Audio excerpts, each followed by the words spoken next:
Մինչ վերջին րոպեն նա թաքցնում էր նրանց, ասում է Վազգեն Սիրադեղյանի նախկին անձնական վարորդը, ձեռքերը դեռ դողում են 30 տարի անց։ Այս տղամարդը տեսել է այն, ինչ ոչ ոք երբեք չպիտի տեսներ։ Գիշերային ճանապարհորդություններ, անծանոթ հասցեներ, գաղտնի հանդիպումներ, երեխաներ, որոնց գոյությունը հերկվում էր պաշտոնապես։ Ու հենց այն օրը, երբ Վազգենը դարձավ Երանի ամենահզոր քաղաքապետը, այս տղամարդուն կանչեցին հատուկ սենյակ, ասացին միայն 6 բառ, այն ինչ տեսար, երբեք չեղավ։ Ինչու այսքան մեծ գաղտնիք էր ընտանիքը։ Ինչ էին պաշտպանում Սիրադեղյանի մոտավոր մարդիկ։ Ու ինչու հենց այսօր, ավելի քան 3 տասնամյակ անց, այս մարդիկ համաձայնում են խոսել։ Երանի կենտրոնական արխիվներում պահվում է փաստաթուղթ, ծածկագիր, Սվ. Սովորական ձանմուշ, սովորական ստորագրություններ, բայց մի տող, որը փոխում է ամեն ինչ։ 1989 թվականի մարտի 15-ին, հենց նախքան Կարապետյանի սպանությունը, Սիրադեղյանը ստորագրել է մասնավոր ապահովության հատուկ համակարգի ստեղծման մասին հրաման։ Ոչ իր անվտանգության համար, ոչ պետական գաղտնիքների համար, այլ անձնական կապերի պաշտպանության համար։ Վերադաս պաշտոնյաները նույնիսկ չգիտեին, ում է պաշտպանում Վազգենը։ Առաջին անգամ 1987 թվականի հոկտեմբերին, Լենինականի երկրաշարժից 2 ամիս առաջ, Սիրադեղյանի մոտ աշխատող անվտանգության աշխատակիցը նկատեց տարօրինակ բան։ Ամեն շաբաթ, հենց գիշերը, Վազգենը հեռանում էր Երանից մեծածավալ կորտեժով։ Ոչ պաշտոնական այցելություններ, ոչ գիշերային ժողովներ, ոչ գործարքներ։ Հետո մեքենաները կանգ էին առնում նոր-նորքի անծանոթ բակերից մեկում, իսկ Վազգենը մտնում էր երկհարկանի շենք, որտեղ լույսերը միշտ անջատված էին։ 3 ժամ անց նա դուրս էր գալիս, դեմքը լուրջ, ձեռքերը խոր գրպաններում։ Անվտանգության աշխատակիցը ընդունեց, երբեք չէր հարցնի, թե ինչ է տեղի ունենում այնտեղ։ Բայց 1988 թվականի դեկտեմբերի 7-ին, երկրաշարժի հաջորդ օրը, այդ տունը փլավ։ Փրկարարները գտան 3 մարմին, կին 2 երեխա։ Բայց նրանց անունները երբեք չհրապարակվեցին։ Պաշտոնական հաշվետվություններում գրված էր միայն անհայտ ընտանիք։ Սիրադեղյանը ժամանել էր ավերակների վայր առավոտյան 6-ին։ Մենակ, առանց պահակների, առանց լրագրողների։ Ով տեսավ նրան այն պահին, ասում է, Վազգենը ծնկի եկավ աղբի մեջ, լաց էր լինում։ 4 ժամ շարունակ նա փորում էր բետոնը իր ձեռքերով։ Ո՞ւմ էր փնտրում Սիրադեղյանը այդ ավերակների տակ։ Երանում կար մի կին, որի անունը երբեք չհնչեց հանրաճանաչ միջոցառումներում։ Մարինե Հովհաննիսյան։ 32 տարեկան, ճարտարապետ, ապրում էր Լենինականում։ Պաշտոնական փաստաթղթերում նշված էր՝ միայնակ մայր, 2 երեխա։ Բայց դրանք միայն բառեր էին։ Իրականում Մարինեն հանդիպում էր Սիրադեղյանի հետ 1985 թվականից։ Նրանց առաջին հանդիպումը տեղի էր ունեցել Երանի պետական համալսարանում, որտեղ Վազգենը դասախոսություն էր կարդում։ Մարինեն նստած էր վերջին շարքում։ Երբ դասախոսությունը ավարտվեց, նա մոտեցավ, տվեց նրան իր նախագիծը, ապագա երկրաշարժակայուն շենքերի մասին։ Վազգենը կարդաց ամբողջ նախագիծը մեկ գիշերում։ Հաջորդ օրը նա հրավիրեց Մարինեին իր գրասենյակ։ Խոսեցին 6 ժամ շարունակ ճարտարապետության, քաղաքաշինության, Երանի ապագայի մասին։ Մարինեն լավ էր հասկանում, թե ինչպես պետք է կառուցել, որպեսզի մարդիկ ապրեն անվտանգ։ Վազգենը տեսավ նրա մեջ ոչ միայն մասնագետ, այլ նա մարդ, ում կարող էր վստահել։ Բայց փաստաթղթերում այդ հանդիպումների մասին բառ չկար։ Ինչու Սիրադեղյանը գաղտնի էր պահում նրան։ 1986 թվականի հունվարին Մարինեն ծննդաբերեց տղա։ Անունը չգրանցվեց Սիրադեղյան ազգանունով։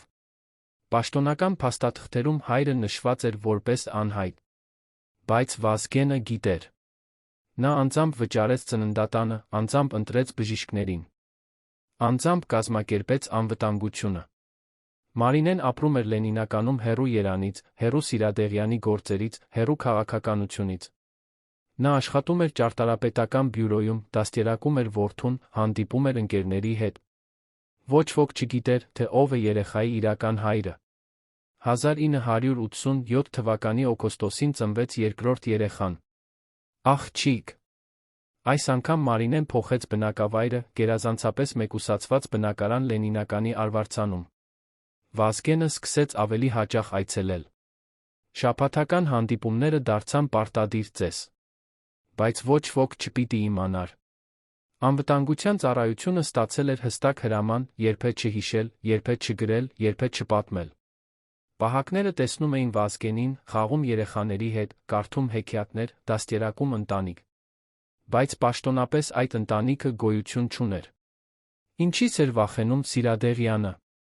Խորհրդային Հայաստանում անձնական կյանքը պետական գաղտնիք չէր համարվում։ Պաշտոնյաները ունեին ընտանիքներ, երեխաներ, հրապարակային հանդիպումներ։ Բայց Վազգենը վարվում էր այնպես, ինչպես թե պահպանում էր պետական գաղտնիք։ Նրա մոտ աշխատող մարդիկ ստորագրել էին հատուկ հայտարարագրեր։ Ով խոսեր Մարինեի կամ երեխաների մասին, կդատվեր դավաճանության համար։ Դա չէր հումորը, այլ իրական սպառնալիք։ 1987 թվականի դեկտեմբերին անվտանգության մի աշխատակից պատահաբար հիշատակեց Մարինեի անունը գործընկերոջ հետ զրույցում։ 2 օր անց նա հեռացվեց աշխատանքից։ Պաշտոնական պատճառը՝ չհամապատասխանելը պաշտոնին։ Սիրադեղյանի համար Մարինեն ու երեխաները չէին պարզապես ընտանիք։ Դա էր նրա միակ կապը նորմալ կյանքի հետ։ Քաղաքական դաշտը լի էր դավադրություններով, սպանություններով, դավաճանություններով։ Կարապետյանի սպանությունը ցույց տվեց, թե որքան վտանգավոր է իշխանությունը։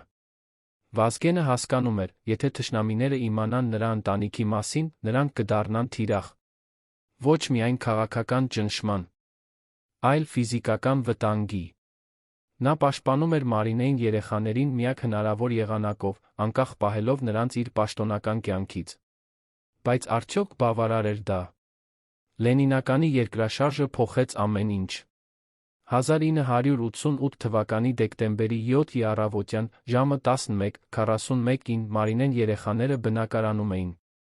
Երկրաշարժը տեց 40 վայրկյան։ Տունը փլավեց ամբողջովին։ Երբ Վազգենը ստացավ տեղեկատվությունը, նա հենց այդ պահին էր Մոսկվայում, հանդիպման ժամանակ Կրեմլում։ Նա անմիջապես լքեց ժողովը, վազեց օդանավակայան, պահանջեց հատուկ չվերթ։ Բայց ինքնաթիռը չթռավ 5 ժամ։ Վազգենը նստած էր օդանավակայանի սրահում աղոթում։ Մարդիկ, ովքեր տեսան նրան, ասում են, Սիրադեղյանը լաց էր լինում։ Ինչու՞։ Իշխանության մարդը լաց է լինում օդանավակայանում։ Երբ Վազգենը վերջապես ժամանեց Լենինական, քաղաքը այլս գոյություն չուներ։ 25,000 մարդ մահացած, 100,000 տնազուրկ։ Ամբողջ շենքեր հողին հավասարած։ Բայց Սիրադեղյանը չէր հետաքրքրվում վիճակագրությամբ։ Նա փնտրում էր մեկ հատուկ հասցե։ Փրկարարները ասացին, այդ շենքը փլավեց լիովին, ոչ մի կենդանի մարդ։ Վազգենը չհավատաց։ Նա սկսեց փորել ձեռքերով, պատռեց բետոնը, շարժեց քարերը։ 4 ժամ անց նա գտավ առաջին մարմինը։ Մարինե։ Նրա դեմքը պահպանված էր, աչքերը բաց, ձեռքերը պաշտպանիչ դիրքում։ Վազգենը նստեց ավերակների մեջ գրկեց մարմինը։ Փրկարարները փորձեցին նրան հեռացնել, բայց նա չշարժվեց։ Նրանք չհասկացան, ով է այդ կինը Սիրադեղյանի համար։ Պաշտոնական փաստաթղթերում դեռս գրված էր անհայտ զոհ։ 2 ժամ անց գտնվեցին երեխաները։ Տղան 2 տարեկան, աղջիկը 1 տարեկան։ Նրանք մահացել էին անմիջապես։ Վազգենը դիտեց նրանց փոքրիկ մարմինները, գիտեր, նրա գաղտնիքը պաշտպանեց նրանց մահից։ Բայց արժեր դա։ Հուղարկավորությունը կազմակերպվեց գաղտնի։ Ոչ պաշտոնական հայտարարություններ, ոչ լրագրողներ, ոչ ծիսակատարներ։ Մարինեն երեխաները թաղվեցին Լենինականի գերեզմանատանը անանուն շիրիմներից տակ։ Միայն 5 մարդ գիտեր, ովքեր են նրանք իրականում։ Վազգենը կանգնած էր դամբարանի մոտ, խոսեց հանգիստ։ Ներողություն, որ չպաշտպանեցի ձեզ։ Ներողություն, որ թաքցրի ձեզ։ Ներողություն, որ դարձաք իմ գաղտնիքը։ Այդ օրից Սիրադեղյանը փոխվեց։ Նա դարձավ ավելի խիստ, ավելի անողոք, ավելի փակ։ Մարդիկ նկատեցին, բայց ոչ ոք չհասկացավ ինչու։ 1989 թվականի մարտին, 3 ամիս երկրաշարժից հետո, Սիրադեղյանը դարձավ Երանի քաղաքապետ։ Նրա առաջին հրամանը՝ ստեղծել նոր երկրաշարժակայուն շինարարական ստանդարտներ։ Նա օգտագործեց Մարինեի նախագծերը, որոնք նա պահել էր իր անձնական արխիվում։ Այդ նախագծերը փրկեցին հազարավոր կյանքեր հետագայում։ Բայց ոչ ոք չգիտեր, թե ում գաղափարներն էին դրանք։ Սիրադեղյանը երբեք չհիշատակեց Մարինեի անունը։ Պաշտոնապես նա էր հեղինակը։ Բայց գիշերները, երբ մենակ էր իր գրասենյակում, Վազգենը դիտում էր Մարինեի լուսանկարը, հարցնում էր. արդյոք ճիշտ արեց։ Երանի քաղաքապետարանում կար գաղտնի սեյ, ծածկագիր F12։ Միայն Սիրադեղյանը գիտեր համակցությունը։ Այդ սեյֆում պահվում էին Մարինեի անձնական առարկաները, նկարներ, նամակներ, երեխաների խաղալիքներ, ճարտարապետական նախագծեր։ Ամեն օր նա գալիս էր գրասենյակ ժամը 5-ին առավոտյան, երբ ոչ ոք չկար, բացում էր սեյֆը, կարդում նամակները։ Մարինեն գրել էր նրան 47 նամակ 1985-1988 թվականներին։ Որոշները սիրո մասին, որոշները երեխաների մասին, որոշները ապագայի մասին։ Վերջին նամակը գրված էր երկրաշարժից 2 օր առաջ։ Վազգեն, ես հասկանում եմ, ինչու մենք պետք է լինենք գաղտնի։ Բայց երբ ամեն ինչ ավարտվի, խոստացիր ինձ, մեր երեխաները կիմանան իրենց հոր անունը։ Բայց Վազգենը երբեք չկատարեց այդ խոստումը։ Երեխաները մահացան, չիմանալով իրենց հոր ազգանունը։ Դա էր Սիրադեղյանի մեծագույն ցավը։ Նա կարող էր պատերազմել թշնամիների դեմ, կարող էր կառավարել քաղաքը, կարող էր կազմակերպել հանրահավաքներ, բայց չկարողացավ պաշտպանել իր ընտանիքը։ Այդ ցավը նա տարավ մինչ կյանքի վերջ։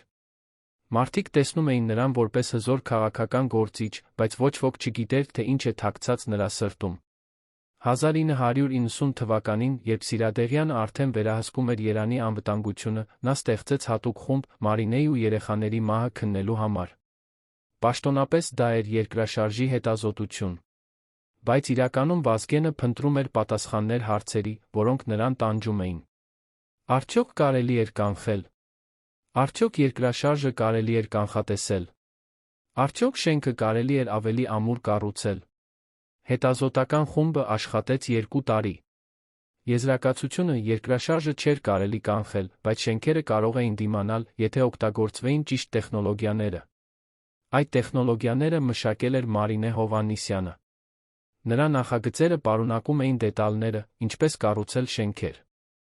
որոնք կդիմանան 9 բալ երկրաշարժի։ Բայց 1988 թվականին այդ նախագծերը դեռ չէին իրականացվել։ Լենինականում շինարարությունը կատարվում էր հին ստանդարտներով։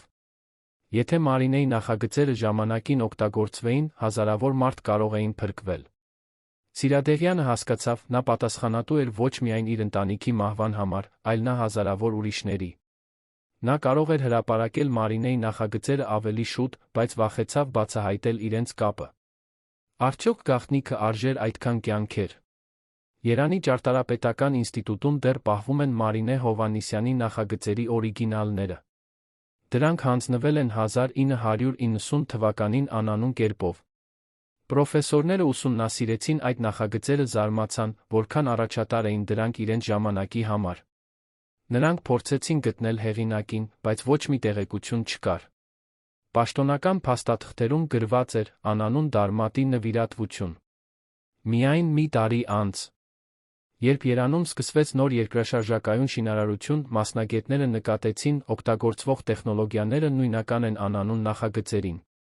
Ով կազմակերպեց այդ տեղափոխությունը։ Սիրադեղյանի անձնական օրագրում, որը պահվում է փակ արխիվում, կա մի գրառում 1990 թվականի հունվարի 15-ից։ Այսօր հանձնեցի Մարինեի աշխատանքը ինստիտուտին։ Նրա անունը երբեք չի հնչի պաշտոնապես, բայց նրա գաղափարները կփրկեն ապագա սերունդներին։ Դա է միակ բանը, որ կարող եմ անել նրա հիշատակի համար։ Ներիր ինձ, Մարինե, որ չես կարող տեսնել, թե ինչպես են քո երազները իրականանում։ Այդ օրագրում կան նկարագրություններ երեխաների մասին, ինչպես էր տղան սիրում նկարել, ինչպես էր աղջիկը ծիծաղում, երբ Վազգենը խաղում էր նրա հետ։ Սա է միակ փաստաթուղթը, որտեղ Սիրադեղյանը բաց խոսում է իր ընտանիքի մասին։ Բայց ինչու՞։ Այդ օրագիրը դարձավ փակ արխիվի մաս։ Ով որոշեց, որ այդ տեղեկատվությունը պետք է մնա գաղտնի։ Եվ ամենակարևորը, արդյոք Մարինեի երեխաների ինքնությունը պահպանել է միայն Սիրադեղյանը, թե՞ կային ուրիշներ, ովքեր շահագրգռված էին այդ գաղտնիքի պահպանմամբ։ 1991 թվականի սեպտեմբերին, երբ Հայաստանը հռչակեց անկախություն, Սիրադեղյանը կազմակերպեց հատուկ ծիսակատարություն Լենինականում։ Պաշտոնապես դա էր երկրաշարժի զոհերի հիշատակի միջոցառում։ Բայց Վազգենը մեկ ժամ ուշացավ պաշտոնական մասից։ Նա գնաց այն գերեզմանատան հատվածը, որտեղ թաղված էին Մարինեն երեխաները։ Հետը եկավ միայն մեկ մարդ, նույն անձնական վարորդը, ով տեսել էր ամեն ինչը սկզբից։ Վազգենը դրեց 3 վարդ անանուն դամբարանի վրա ասաց. «Այսօր Հայաստանը ազատ է։ Բայց դուք երբեք չեք տեսնի այդ ազատությունը։ Ես խոստանում եմ, ձեր զոհը չի լինի ունայն»։ Այդ օրվանից Սիրադեղյանը սկսեց ավելի ակտիվ քաղաքական գործունեություն։ Նա ստեղծեց Եռացող Հայաստան կուսակցությունը, կազմակերպեց հանրահավաքներ։ Պայքարեց իշխանության համար։ Բայց նրա մոտիվացիան չէր միայն քաղաքական։ Վազգենը ցանկանում էր կառուցել Հայաստան, որտեղ ընտանիքները չէին թաքնվի, որտեղ երեխաները չէին մահանա երկրաշարժներից, որտեղ մարդիկ կարող էին ապրել անվտանգ։ Դա էր նրա խոստումը Մարինեին։ Բայց քաղաքականությունը խաղ է, որտեղ անձնական ցավերը դառնում են թուլություն։ 1992 թվականին Սիրադեղյանի դեմ սկսվեցին առաջին լուրջ հարձակումները։ Քաղաքական թշնամիները փնտրում էին նրա թույլ կողմերը։ Մեկը հայտնագործեց տարօրինակ բան. 1988 թվականին Սիրադեղյանը անձամբ վճարել էր մի ընտանիքի հուղարկավորության ծախսերը Լենինականում։ Ոչ պաշտոնական բաղդատություն, ոչ բարեգործական ծրագիր։ Անձնական փողեր։ Ո՞մ հուղարկավորությունն էր այդ։ Լրագրողները սկսեցին հետաքրքրվել։ Բայց ամեն անգամ, երբ նրանք փորձեցին գտնել փաստաթղթեր, արխիվները պատահաբար կորած էին։ Լենինականի գերեզմանատանը անանուն շիրիմները կան։ Բայց դրանց տակ ո՞վ է թաղված։ Սիրադեղյանի թշնամիները հասկացան, կա ինչ-որ խոշոր գաղտնիք։ 1993 թվականին մեկը փորձեց խուզարկություն անել Վազգենի գրասենյակում, երբ նա Մոսկվայում էր։ Նրանք փնտրում էին անձնական փաստաթղթեր, նամակներ, ցանկացած բան, որը կարող էր վնասել նրա հեղինակությանը։ Բայց F-12 սեյֆը չբացվեց։ Այն ուներ հատուկ պաշտպանություն, եթե սխալ համակցությունը մուտքագրվի 3 անգամ, ներսի բոլոր փաստաթղթերը ինքնակործանվեն։ Խուզարկություն անողները վախեցան փորձել։ Գաղտնիքը մնաց պահպանված։ Բայց որքան ժամանակ։ 1995 թվականին, երբ Սիրադեղյանի քաղաքական ուժը հասավ գագաթնակետին, նա ստացավ անանուն նամակ։ Նամակում գրված էր միայն մեկ նախադասություն. «Մենք գիտենք Մարինեի մասին»։ Ոչ ստորագրություն, ոչ հետագա պահանջներ։ Ոչ սպառնալիքներ։ Միայն այդ նախադասությունը։ Վազգենը հասկացավ, նրա ամենամեծ գաղտնիքը այլս չէ գաղտնիք։ Մեկը գիտի։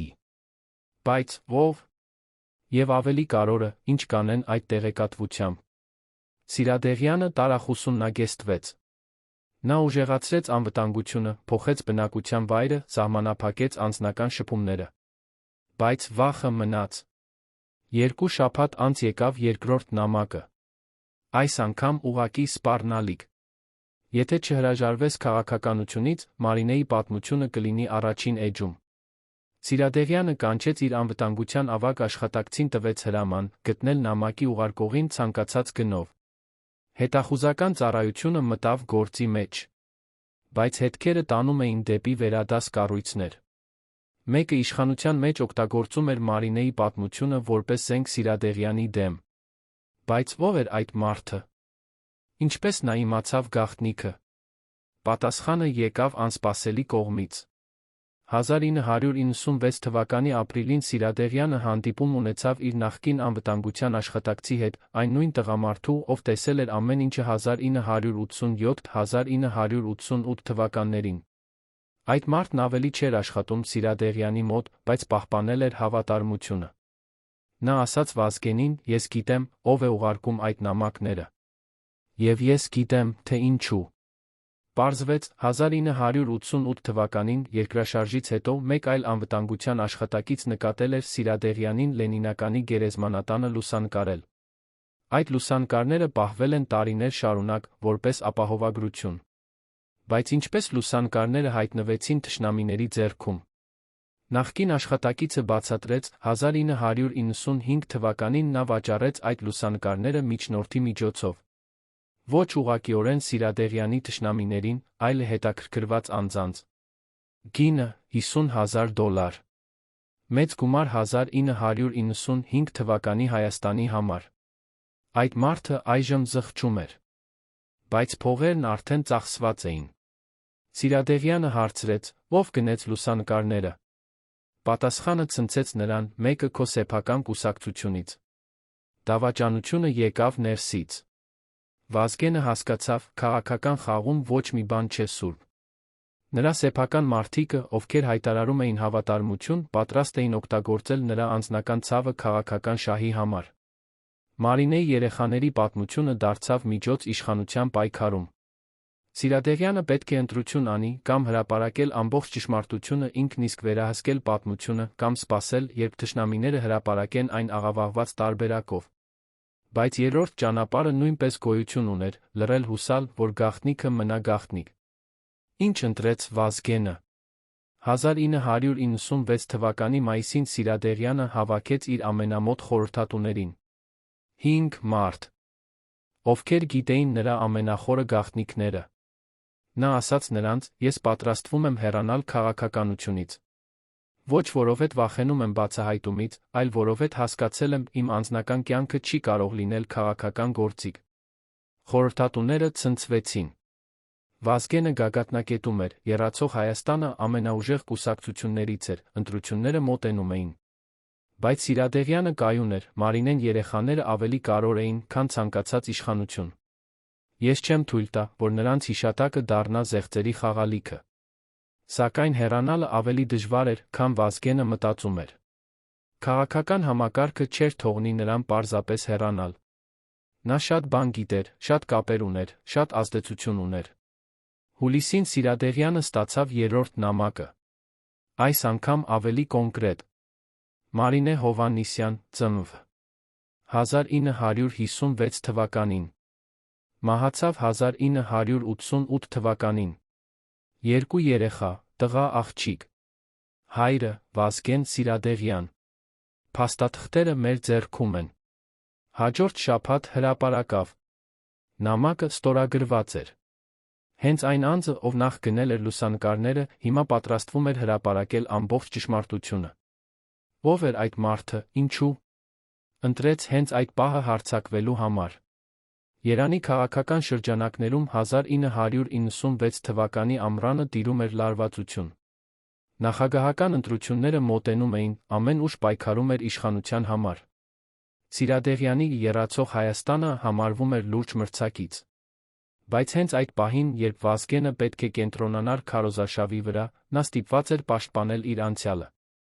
Նամակի ստորագրությունը պատկանում էր Արամ Սարգսյանին, եռացող Հայաստան կուսակցության հիմնադիր անդամներից մեկին։ Այն նույն մարդը, ով 3 տարի նախկինում կանգնած էր Վազգենի կողքին, երդվում էր հավատարմություն։ Խոստանում էր միասին կառուցել նոր Հայաստան։ Հիմա նա դարձել էր դավաճան։ Բայց ինչո՞վ։ Ինչ փոխեց Արամի մտքերը։ Պատասխանը պարզ էր՝ փող իշխանություն։ Արամը գաղտնի բանակցություններ էր վարում իշխող կուսակցության հետ։ Նրանք խոստացել էին նրան նախարարական պաշտոն, եթե նա ոչնչացնի Սիրադեղյանի քաղաքական ապագան։ Եվ Մարինեի պատմությունը կատարյալ զենք էր։ Ոչ թե որովհետև Վազգենը ունեցել էր գաղտնի ընտանիք, դա կարող էր նույնիսկ համակրանք առաջացնել։ Այլ որովհետև նա թաքցրել էր նրանց 30 տարի։ Հասարակությունը կարող էր մեկնաբանել դա որպես ամոթ, որպես թուլություն, որպես կեղծավորություն։ Քաղաքական թշնամիները կարող էին հարցնել, եթե Սիրադեղյանը թաքցրեց իր ընտանիքը, ինչ ուրիշ բան է թաքցնում ժողովրդից։ Վազգենը հասկացավ, նա պետք է գործի արագ։ Նա հավաքեց իր իրավաբանական թիմին, տվեց հրաման, պատրաստել պաշտպանական ստրատեգիա։ Բայց ինչպես պաշտպանվել ճշմարտությունից։ Մարինեն իսկապես գոյություն ուներ։ Երեխաները իսկապես մահացել էին, Վազգենը իսկապես թաքցրել էր նրանց։ Փաստերը հերքելի չէին։ Միակ ելքը՝ վերահսկել պատմությունը։ Ոչ թե ժխտել, այլ բացատրել։ Ոչ թե պաշտպանվել, այլ հարձակվել։ Սիրադեղյանը որոշեց անել անսպասելի քայլ, ինքը հրապարակել ամբողջ ճշմարտությունը, նախքան Արամը կհասցներ։ 1996 թվականի օգոստոսի 12-ին երեկոյան ժամը 8-ին Երանի հեռուստատեսությունը հեռարձակեց հատուկ ելույթ։ Վազգեն Սիրադեղյանը նստած էր ստուդիայում, դեմքը լուրջ, ձեռքերը սեղանի վրա։ Նա սկսեց խոսել հանգիստ, առանց նախապատրաստված տեքստի։ Հարգելի հայրենակիցներ, այսօր ես պատմելու եմ ձեզ մի պատմություն, որը պահել եմ սրտիս մեջ 30 տարի։ Պատմություն սիրո, կորստի ցավի մասին։ 1985 թվականին ես հանդիպեցի կնոջ, ով փոխեց իմ կյանքը։ Նրա անունը Մարինե Հովհաննիսյան էր։ Նա ճարտարապետ էր, մայր էր, իմ սերն էր։ Հեռուստադիտողները սառեցին։ Սիրադեղյանը, քաղաքական գործիչը, ով երբեք չէր խոսել անձնական կյանքի մասին։ Հիմա բացում էր իր սիրտը։ Նա շարունակեց. մենք ունեցանք 2 երեխա։ Տղա, աղջիկ։ Ես սիրում էի նրանց ավելի, քան ինձ։ Բայց ես թաքցրի նրանց։ Ոչ որովհետև ամոթանում էի, այլ որովհետև վախենում էի։ Քաղաքականությունը վտանգավոր խաղ է։ Ես տեսել էի, թե ինչպես են իմ գործընկերները մահանում, ինչպես են նրանց ընտանիքները դառնում թիրախ։ Ես ուզում էի պաշտպանել Մարինեին երեխաներին։ Բայց ես չկարողացա։ Վազգենի ձայնը խզվեց։ Նա դադար տվեց, խմեց ջուր, շարունակեց. 1988 թվականի դեկտեմբերի 7-ին Լենինականի երկրաշարժը խլեց նրանց։ Մարինեն, մեր տղան, մեր աղջիկը։ Ես կորցրի ամեն ինչ մեկ օրում։ Եվ ես չկարողացա նույնիսկ հրապարակավ զգալ նրանց։ Որովհետև նրանք պաշտոնապես գոյություն չունեին։ 30 տարի ես ապրել եմ այդ ցավի հետ։ 30 տարի ես պահել եմ այդ գաղտնիքը։ Բայց այսօր ես ազատում եմ ինձ այդ բեռից։ Ստուդիան լուռ էր։ Օպերատորները մոռացել էին շնչել։ Հայաստանը դիտում էր պատմություն, որը փոխելու էր ամեն ինչ։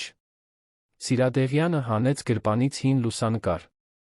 Մարինեն, գրկած 2 երեխաներին։ Նա ցույց տվեց այն տեսախցիկին։ Սա է Մարինե Հովհաննիսյանը։ Սրանք են մեր երեխաները։ Նրանք մահացան, երբ ես չկարողացա պաշտպանել նրանց։ Բայց նրանց հիշատակը ապրում է։ Մարինեի ճարտարապետական նախագծերը փրկեցին հազարավոր կյանքեր երկրաշարժից հետո։ Նրա գաղափարները դարձան Երանի նոր շինարարության հիմքը։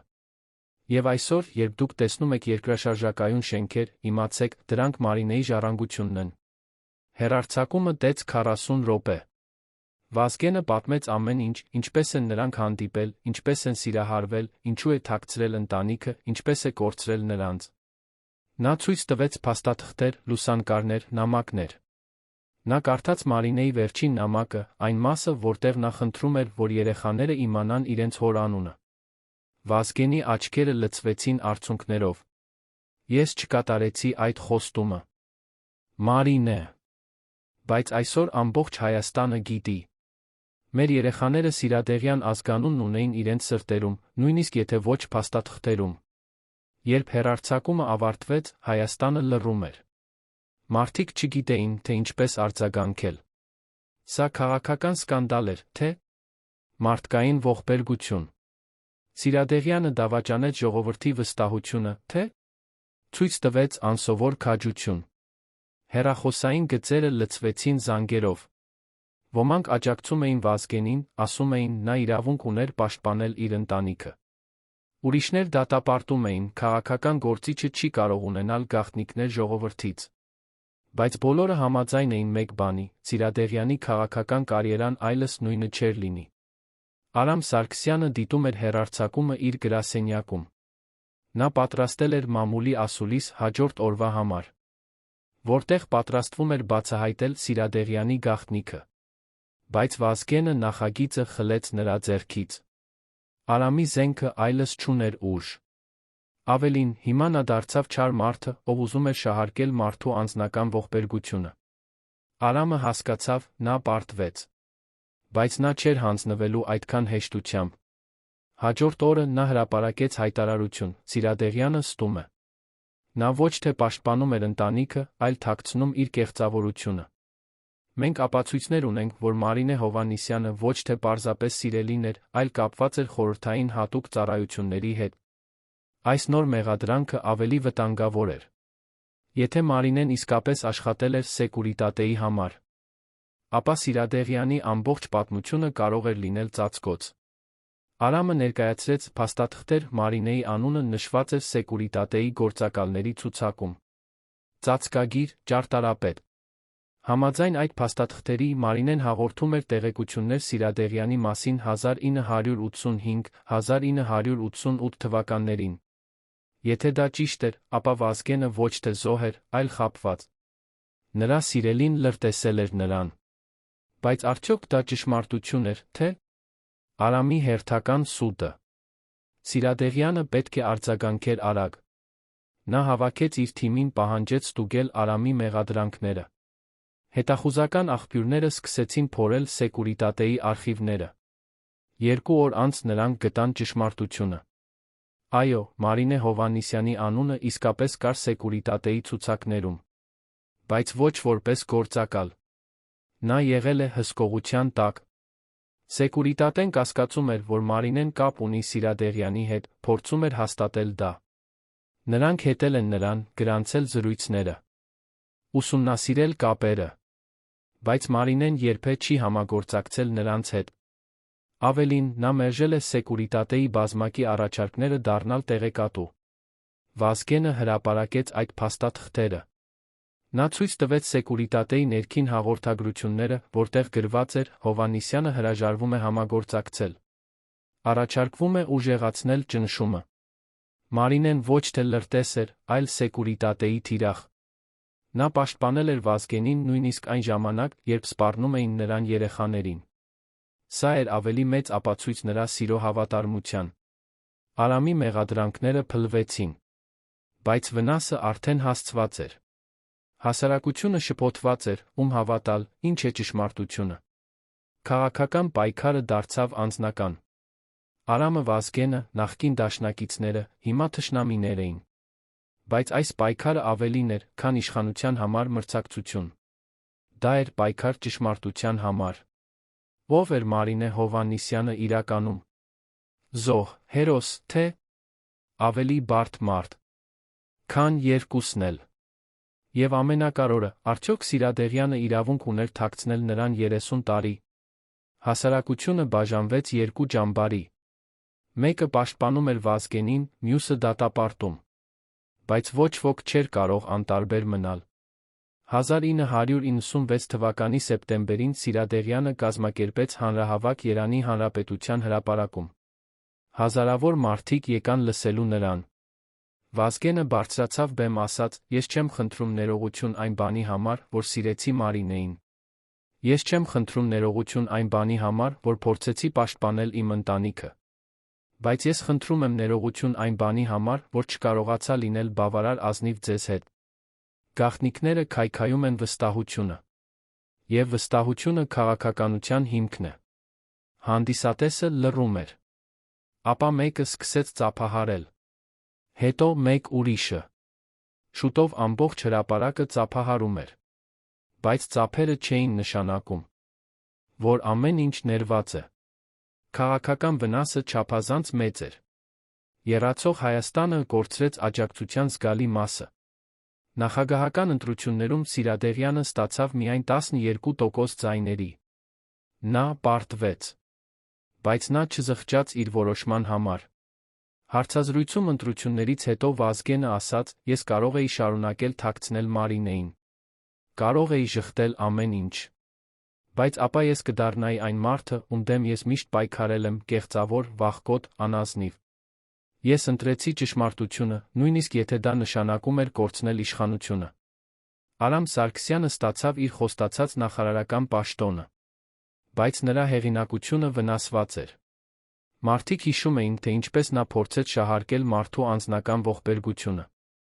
2 տարի անց Արամը հեռացվեց պաշտոնից կոռուպցիայի մեղադրանքներով։ Նա փորձեց վերադառնալ քաղաքականություն։ Բայց ոչ ոք այլս չվստահեց նրան։ 2001 թվականին Արամը տեղափոխվեց Ռուսաստան, այլս երբեք չվերադարձավ Հայաստան։ Նրա անունը դարձավ հոմանիշ դավաճանության։ Բայց արդյոք միայն նա էր մեղավոր այս պատմության մեջ։ Մարինե Հովհաննիսյանի գերեզմանը Լենինականում դարձավ ուխտատեղի։ Մարդիկ սկսեցին այցելել այնտեղ, թողնելով ծաղիկներ մոմեր։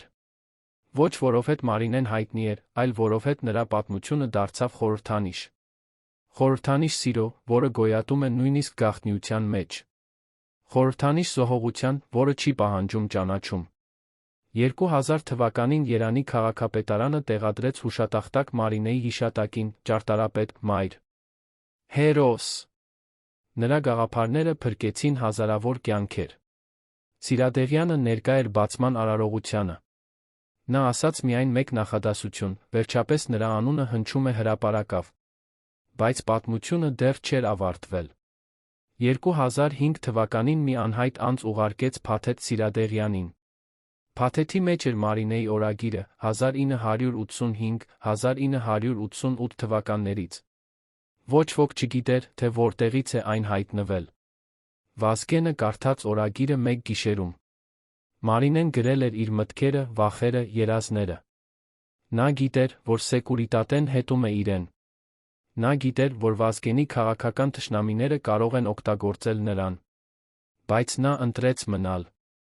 Մի գրառում 1987 թվականի նոյեմբերից Վազգենը ինձ առաջարկեց հեռանալ Հայաստանից։ Նա ասաց, կարող է ապահովել անվտանգ կյանք ինձ երեխաներին Մոսկվայում։ Բայց ես մերժեցի։ Ես չեմ կարող թողնել նրան մենակ այս պատերազմում։ Մարինեն գիտեր ռիսկերը, բայց ընտրեց սերը։ Նա գիտեր, որ կարող է մահանալ։ Բայց ընտրեց մնալ Վազգենի կողքին։ Սա էր իրական հերոսությունը։ Ոչ թե զենքով պատերազմելը, այլ սիրով դիմակայելը։ Սիրադեղյանը կարդաց վերջին գրառումը, դեկտեմբերի 6, 1988։ Վաղը Վազգենը գալիս է այցի։ Երեխաները այնքան են ուրախանում, երբ տեսնում են նրան։ Մեր տղան սովորել է ասելը հայր։ Բայց Վազգենը խնդրեց, որ երեխաները չկանչեն նրան այդպես հրապարակավ։ Դա ցավեցնում է ինձ, բայց ես հասկանում եմ։ Մի օր, երբ Հայաստանը ազատ լինի, մենք կարող ենք լինել իրական ընտանիք։ Մինչ այդ, ես սպասում եմ։ Հաջորդ օրը եղավ երկրաշարժը։ Մարինեն այլս չսպասեց։ Սիրադեղյանը հրապարակեց օրագիրը 2006 թվականին։ Նա ուզում էր, որ Հայաստանը իմանա Մարինեի ձայնը, ոչ միայն իր պատմությունը։ Օրագիրը դարձավ բեսթսելեր։ Մարդիկ կարդում էին Մարինեի խոսքերը լաց էին լինում։ Նա չէր հայտնի անձնավորություն։ Բայց նրա պատմությունը դիպավ ամեն սրտին։ Քանի մարդ է ապրում գաղտնի սերով։ Քանի մարդ է զոհաբերում ամեն ինչ ուրիշի համար։ Քանի մարդ է սպասում ազատության, որը երբե չի գալիս։ Մարինեի պատմությունը դարձավ խորհրդանիշ բոլոր այդ մարդկանց համար։ 2010 թվականին Երանում բացվեց Մարինե Հովհաննիսյանի անվան ճարտարապետական ինստիտուտ։ Դա էր Սիրադեղյանի վերջին նվերը նրա հիշատակին։ Ինստիտուտը ուսուցանում է երկրաշարժակայուն շինարարություն, օգտագործելով Մարինեի նախագծերը որպես հիմք։ Ամեն տարի հարյուրավոր ուսանողներ սովորում են այնտեղ։ Նրանք իմանում են Մարինեի պատմությունը, նրա գաղափարները, նրա զոհողությունը։ Վազգենը ներկա է բացման արարողությանը։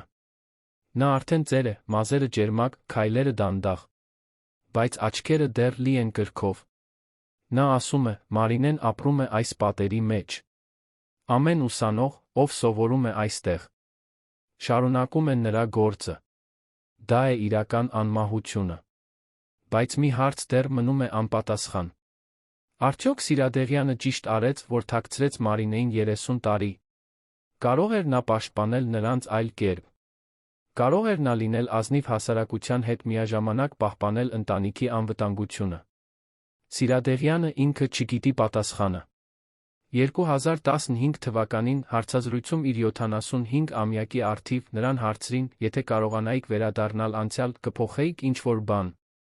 Վազգենը լռեց երկար։ Ապա ասաց, ես կցանկանայի լինել ավելի քաջ, ավելի ազնիվ, ավելի ուժեղ։ Բայց ես չգիտեմ, թե արդյոք դա կփրկեր Մարինեին։ Կյանքը ոչ թե ընտրություններ է տալիս լավի վատի միջ, այլ վատի ավելի վատի միջ։ Ես ընտրեցի այն, ինչ կարծում էի, ճիշտ է։ Բայց արդյունքը նույնն էր, ես կորցրի նրանց։ Այսօր, երբ դուք քայլում եք Երանի փողոցներով, տեսնում եք ժամանակակից, երկրաշարժակայուն շենքերը։ Իմացեք, դրանք Մարինե Հովհաննիսյանի ժառանգությունն են։ Երբ դուք լսում եք Վազգեն Սիրադեղյանի անունը, հիշեք, նա ոչ միայն քաղաքական գործիչ էր, այլ նա մարդ, ով սիրեց կորցրեց։ Եվ երբ դուք մտածում եք գաղտնիքների մասին, հարցրեք ինքներդ ձեզ, արդյոք ամեն գաղտնիք է մեղք, թե՞ որոշ գաղտնիքներ են պաշտպանություն։ Արդյոք Սիրադեղյանը դավաճանեց հասարակությանը, թե՞ պաշտպանեց իր ընտանիքը։ Արդյոք նա պետք է ամոթ զգա, թե՞ հպարտություն։ Պատասխանը կախված է նրանից, թե ինչ եք դուք գնահատում ավելի, հրապարակային ազնվությունը, թե անձնական հավատարմությունը։ Երանի գաղտնի արխիվներում, որոնք բացվեցին միայն 2012 թվականին, պահվում էր փաստաթուղթ, որը փոխեց ամեն ինչ։ Ծածկագիր ՄՀ 1985 Սեկուրիտատեի ներքին հաղորդագրություն գրված 1985 թվականի նոյեմբերի 3-ին Օբյեկտ Հովհաննիսյանը հաստատված է որպես Սիրադեղյանի կապ։ Առաջարկվում է ակտիվացնել A-պլանը, վերածել օբյեկտը մեր գործակալի։ Բայց ավելի ցնցող էր հաջորդ տողը, եթե օբյեկտը հրաժարվի համագործակցությունից, կիրառել B-պլան ֆիզիկական վտանգ ընտանիքի անդամներին։ Սա նշանակում էր, որ Սեկուրիտատեն սպառնում էր Մարինեի երեխաներին դեռս 1985 թվականին։ 3 տարի նախքան երկրաշարժը։ Արդյոք երկրաշարժը իսկապես էր պատահական։ Այս փաստաթուղթը գտավ պատմաբան Արմեն Մանուկյանը, ով ուսումնասիրում էր Սեկուրիտատեի գործունեությունը Հայաստանում։ Նա անմիջապես կապվեց Սիրադեղյանի հետ։ Վազգենը կարդաց փաստաթուղթը սառեցավ։ Նա միշտ կասկածել էր, որ Մարինեն թիրախ էր, բայց երբեք չէր պատկերացրել, որ սպառնալիքները սկսվել էին այդքան վաղ։ Ավելին, B-պլանը նշանակում էր, որ Սեկուրիտատեն պատրաստ էր սպանել երեխաներին։ Եթե Մարինեն չհամագործակցեր։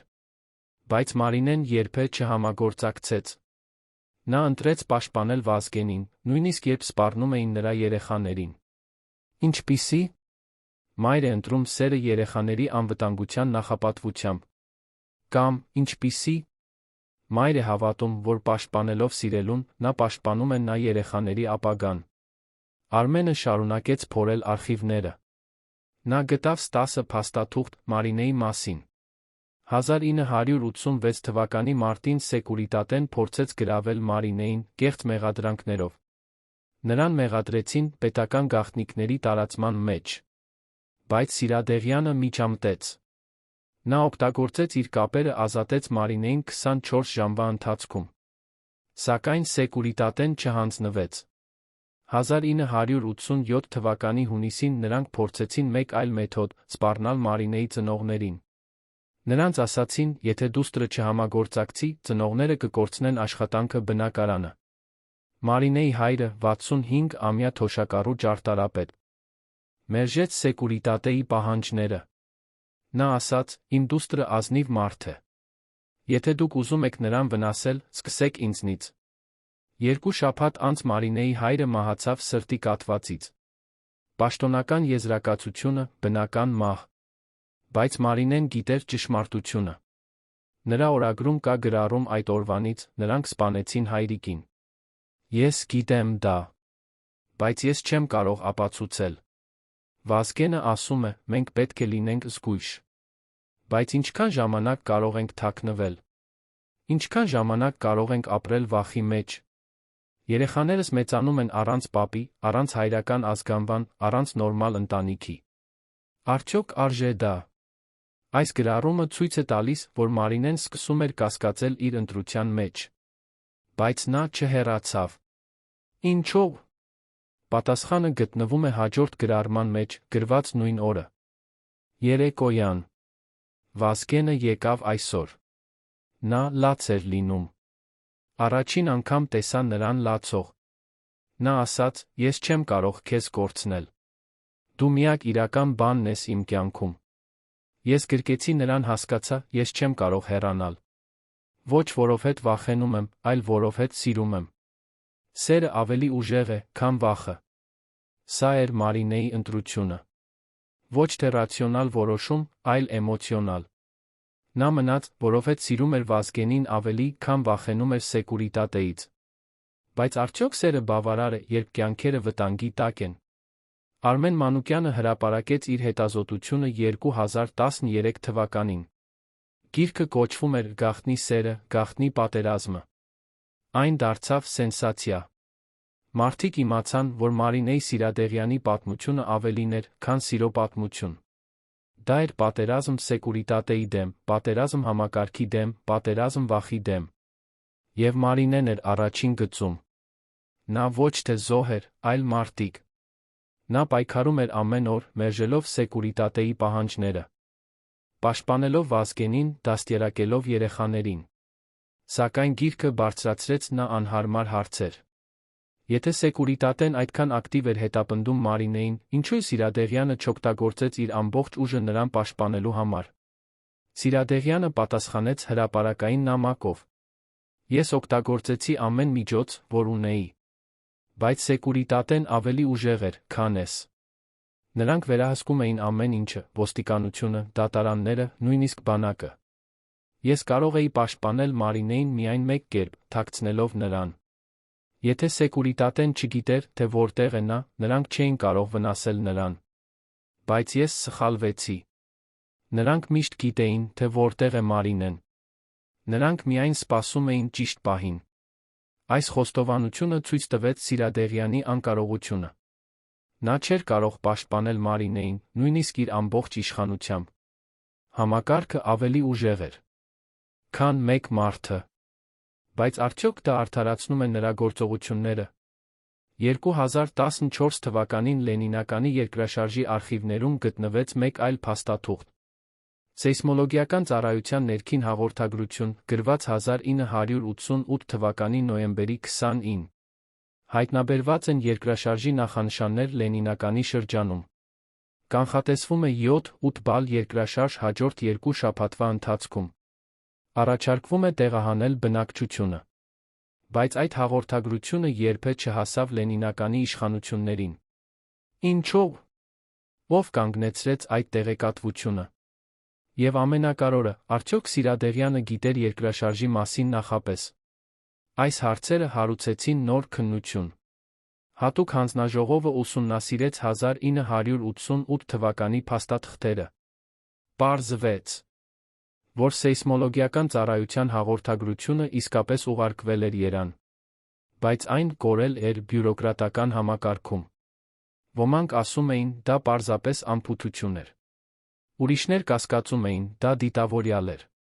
Բայց ով կարող էր շահագրգռված լինել երկրաշարժի նախազգուշացումը թաքցնելու մեջ։ Եվ արդյոք Սիրադեղյանը, ով ուներ մուտք գաղտնի տեղեկատվության, գիտեր այդ նախազգուշացման մասին։ Հանձնաժողովը հարցաքննեց Սիրադեղյանի նախկին օգնականներին։ Մեկը, ով խնդրեց մնալ անանուն, ասաց. «Այո, Վազգենը գիտեր երկրաշարժի հնարավորության մասին։ Նա ստացավ հաղորդագրություն նոյեմբերի 25-ին։ Բայց նա չհավատաց դրան։ Նա մտածեց, դա սուտ տեղեկատվություն է, որը տարածում է սեկուրիտատեն խուճապ ստեղծելու համար։ Եթե դա ճիշտ է, ապա Սիրադեղյանը կատարեց ողբերգական սխալ։ Նա ունեցավ տեղեկատվություն, որը կարող էր փրկել Մարինեին երեխաներին։ Բայց չօգտագործեց այն։ Ինչու նա չհավատաց նախազգուշացմանը։ Արդյոք նա իսկապես կարծում էր, որ դա սուտ է, թե պարզապես չուզեց հավատալ։ Սիրադեղյանը մերժեց այս մեղադրանքները։ Նա ասաց. «Ես երբեք չստացա նախազգուշացում երկրաշարժի մասին։ Եթե ստանայի, անմիջապես կտեղահանեի Մարինեին երեխաներին։ Ով ասում է հակառակը, սուտ է ասում»։ Բայց անանուն օգնականը պնդում էր իր պատմության վրա։ Նա նույնիսկ նկարագրեց այն օրը, նոյեմբերի 25-ը, երեկոյան ժամը 7-ին, Վազգենը կարդում էր հաղորդագրությունը իր գրասենյակում։ Ես տեսա նրա դեմքը գունատվելը։ Նա ասաց. «Սա հնարավոր չէ։ Նրանք փորձում են վախեցնել մեզ»։ Ես առաջարկեցի ստուգել տեղեկատվությունը, բայց նա մերժեց։ Ո՞ւմ հավատալ։ Սիրադեղյանին, թե անանուն օգնականին։ Ճշմարտությունը, հավանաբար, ավելի բարդ է, քան երկուսն էլ։ Հնարավոր է, որ Սիրադեղյանը իսկապես ստացավ նախազգուշացում, բայց չհավատաց դրան։ Խորհրդային Հայաստանում կեղծ նախազգուշացումները հաճախ օգտագործվում էին քաղաքական ճնշման միջոց։ Սեկուրիտատեն կարող էր տարածել տեղեկատվություն երկրաշարժի մասին, տեսնելու, թե ինչպես կարձագանքի Սիրադեղյանը։ Եթե նա տեղահաներ Մարինեին, Սեկուրիտատեն կիմանար նրա գաղտնի հասցեն։ Եթե չտեղահաներ, նա կհայտնվեր որպես անպատասխանատու։ Սա էր կատարյալ թակարդ։ Եվ Վազգենը ընտրեց չտեղահանել։ Նա ընտրեց հավատալ, որ նախազգուշացումը սուտ է։ Բայց արդյոք դա ճիշտ ընտրություն էր։ Դեկտեմբերի 7-ի առավոտյան, ժամը 11:41-ին երկրաշարժը հարվածեց։ 40 վայրկյան, որոնք փոխեցին ամեն ինչ։ Մարինեն երեխաները մահացան անմիջապես։ Սիրադեղյանը, ով այդ պահին Մոսկվայում էր, ստացավ տեղեկատվությունը 2 ժամ անց։ Նա անմիջապես փորձեց զանգահարել Լենինական, բայց հեռախոսային գծերը չէին աշխատում։ Նա պահանջեց հատուկ ինքնաթիռ։ Բայց օդանավակայանը փակ էր։ Նա սպասեց 5 ժամ, ամենաերկար 5 ժամը իր կյանքում։ Այդ ժամանակ նա մտածում էր միայն մեկ բանի մասին, արդյոք նա կարող էր փրկել նրանց, եթե հավատար նախազգուշացմանը։ Երբ Վազգենը վերջապես ժամանեց Լենինական, քաղաքը այլս գոյություն չուներ։ 25,000 մարդ մահացած, ավելի քան 100,000 վիրավոր, ամբողջ թաղամասեր հողին հավասարված։ Բայց Սիրադեղյանը չտեսավ վիճակագրությունը։ Նա տեսավ միայն մեկ շենք, այն, որտեղ ապրում էին Մարինեն երեխաները։ Շենքը փլավեց ամբողջովին։ Փրկարարները ասացին՝ ոչ մի հույս։ Բայց Վազգենը չլսեց։ Նա սկսեց փորել ձեռքերով։ Մարդիկ փորձեցին կանգնեցնել նրան, բայց նա հրում էր նրանց։ Նա փորում էր 4 ժամ շարունակ, մինչ գտավ Մարինեի մարմինը։ Նրա դեմքը պահպանված էր, աչքերը բաց, ձեռքերը պաշտպանիչ դիրքում երեխաների վրա։ Նա մահացել էր, փորձելով պաշտպանել իր երեխաներին։ Վազգենը նստեց ավերակների մեջ գրկեց Մարինեի մարմինը։ Նա չլաց, չգոչեց, չխոսեց։ Նա պարզապես նստեց պահեց նրան։ Փրկարարները չգիտեին, թե ինչ անել։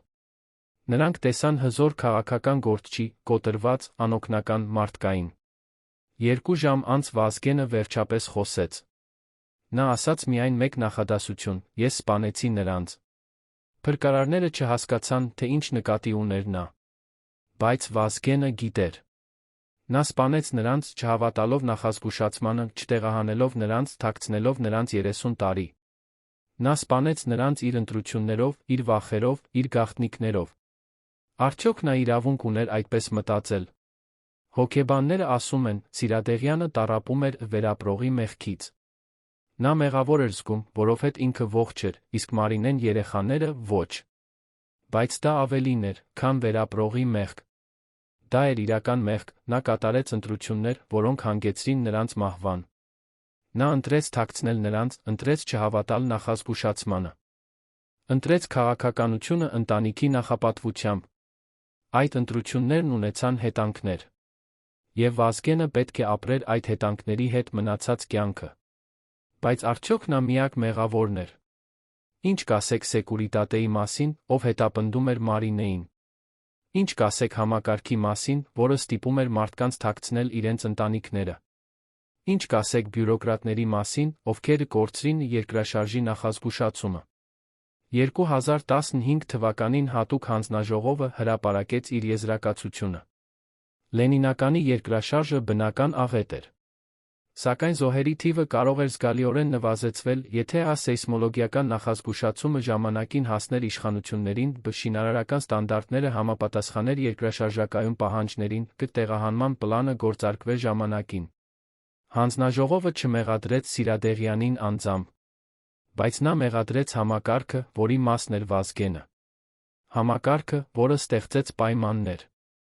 որտեղ մարդիկ պետք է թաքցնեին իրենց ընտանիքները, որտեղ նախազգուշացումները կորչում էին, որտեղ շենքերը կառուցվում էին առանց անվտանգության ստանդարտների։ Սիրադեղյանը զոհ էր այդ համակարգի։ Բայց նա մասնակից էր։ Արդյոք դա նրան ազատում է պատասխանատվությունից։ Մարինեի մայրը, ով վերապրեց երկրաշարժը, տվեց հարցազրույց 2016 թվականին։ Նա 84 տարեկան էր, հիվանդ, բայց հիշողությունը պարզ։ Ես գիտեի Վազգենի մասին։ Մարինեն ասաց ինձ ամեն ինչ։ Ես չէի հավանում, որ նրանք թաքնվում են։ Ես ուզում էի, որ իմ թոռները ունենան նորմալ կյանք։ Բայց Մարինեն ասում էր. «Մայրիկ, սա միակ ճանապարհն է։ Եթե մենք հրապարակավ լինենք, Վազգենի թշնամիները կօգտագործեն մեզ»։ Ես հասկացա նրա վախը։ Բայց ես երբեք չհասկացա Վազգենի ընտրությունը։ Եթե նա իսկապես սիրում էր Մարինեին, ինչու չհրաժարվեց քաղաքականությունից։ Ինչու չընտրեց ընտանիքը իշխանության նախապատվությամբ։ Այս հարցը հետապնդում է Սիրադեղյանին մինչ այսօր։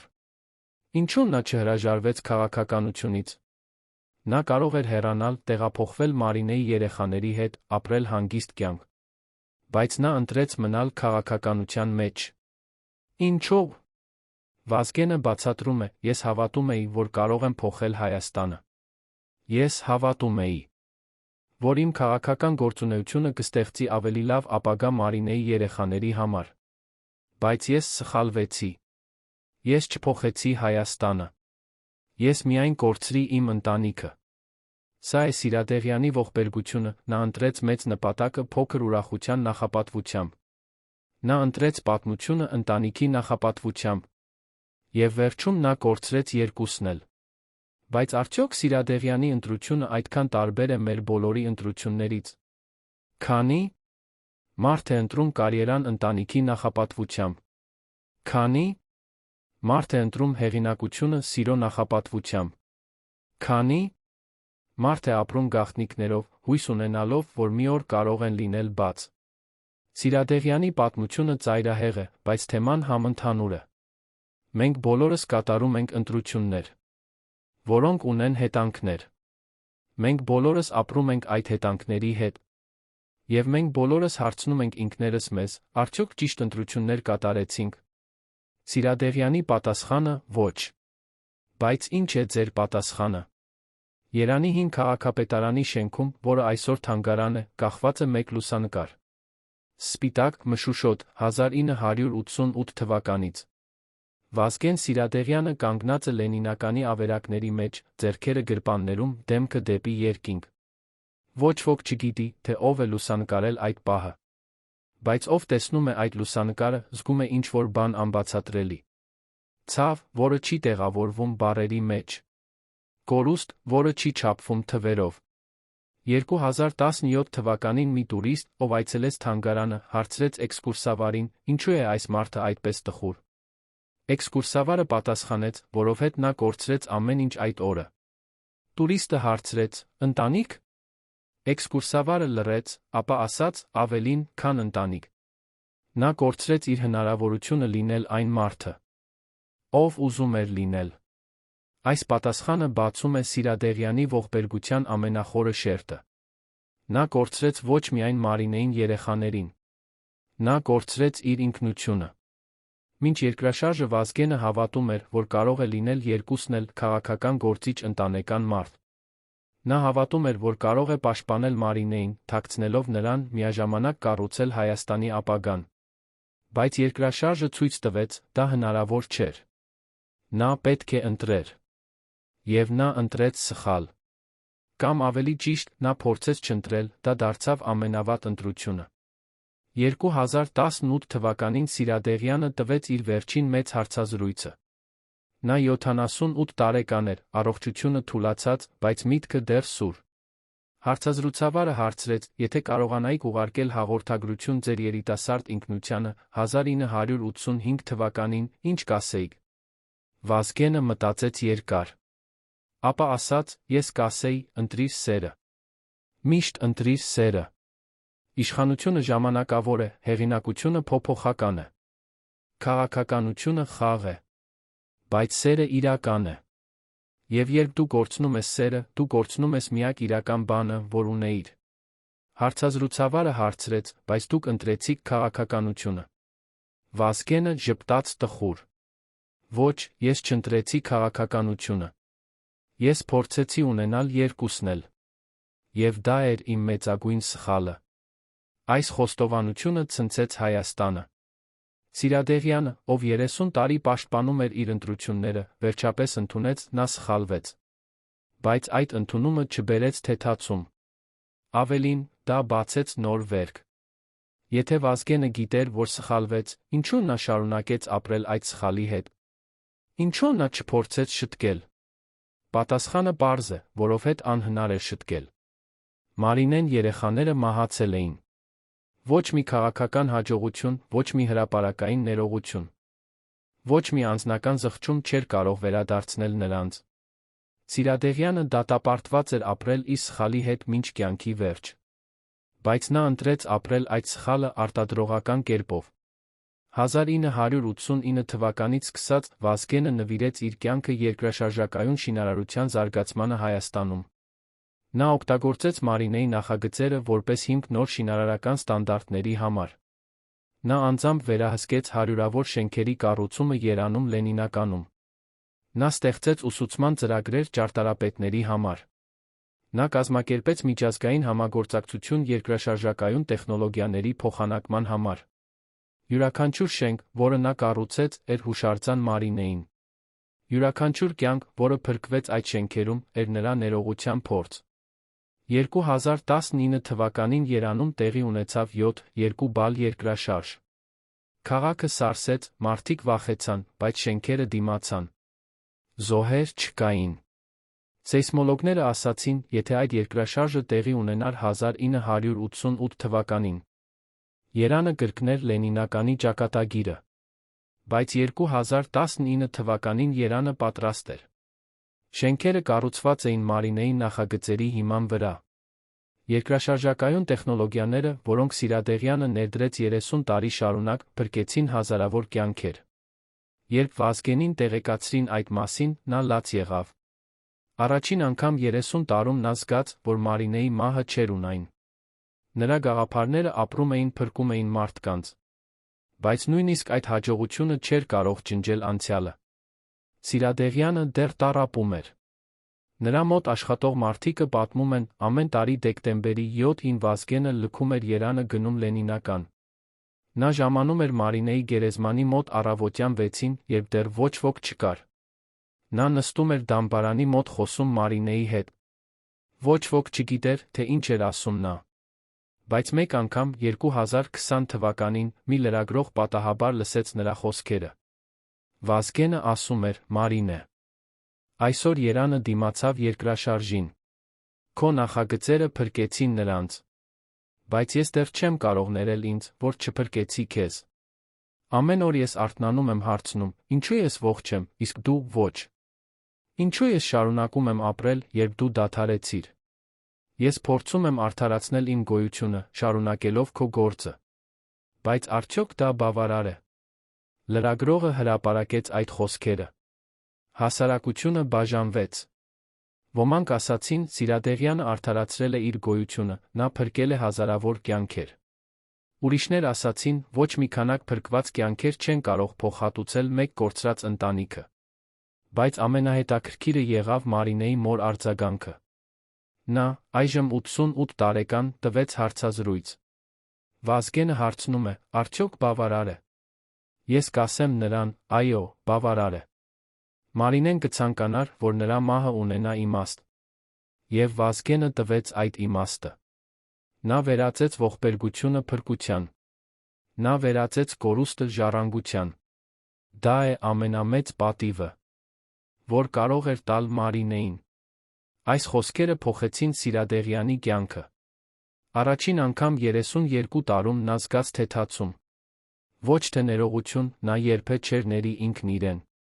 Բայց ընդունում, որ նա արեց այն, ինչ կարող էր։ Ընդունում, որ Մարինեի մահը, որքան էլ ողբերգական, ունեցավ իմաստ։ Ընդունում, որ կյանքը շարունակվում է, նույնիսկ երբ սերը ավարտվում է։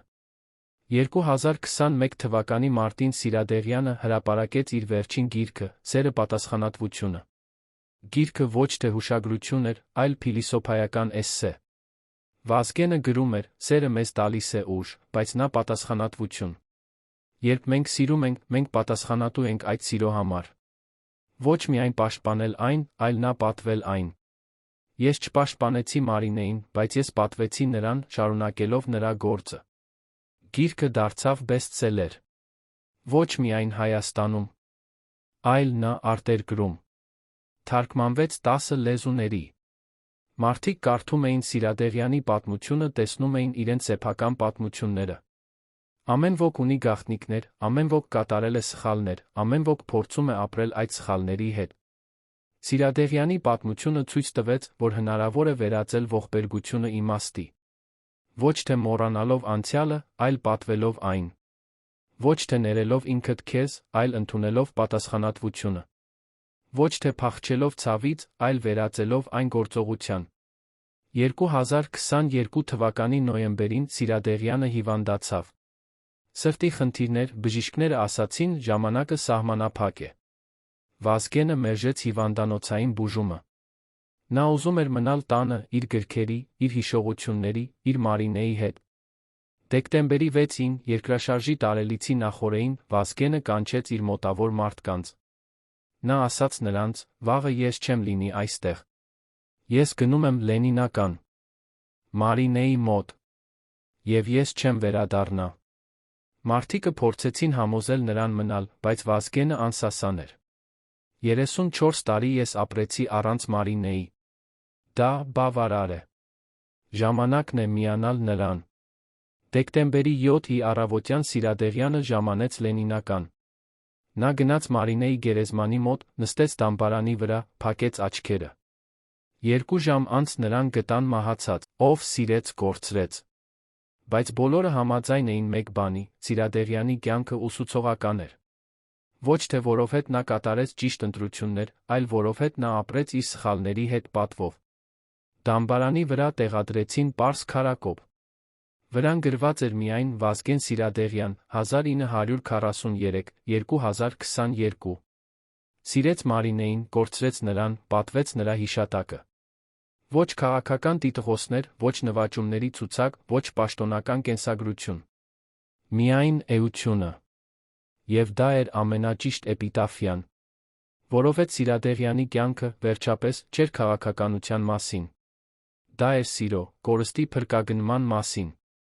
Այսօր, երբ դուք այցելում եք Լենինականի գերեզմանատունը, դուք կտեսնեք 3 դամբարան կողք կողքի։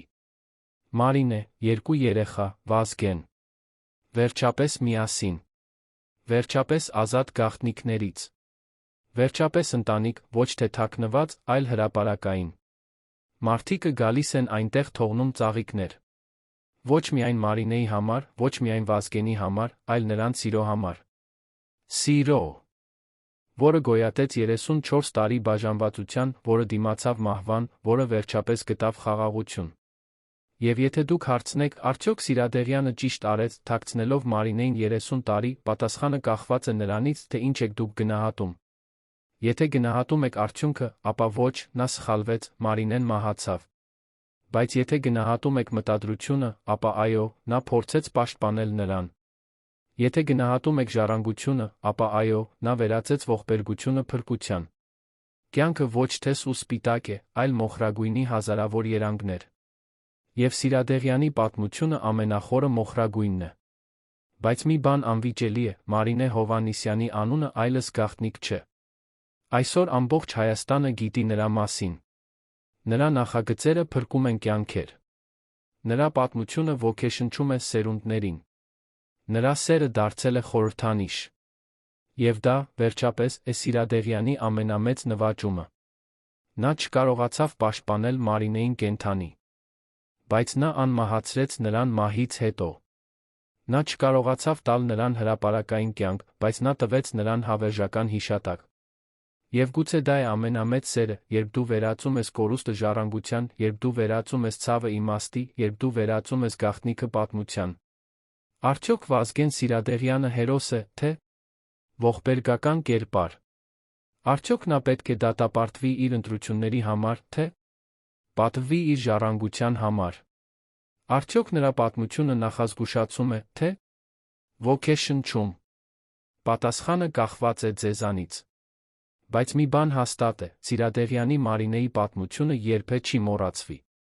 Որովհետև դա պատմություն է մեզ բոլորի մասին, մեր ընտրությունների, մեր սխալների, մեր փորձերի, գտնել իմաստ այն ամենի մեջ, ինչ կորցրել ենք։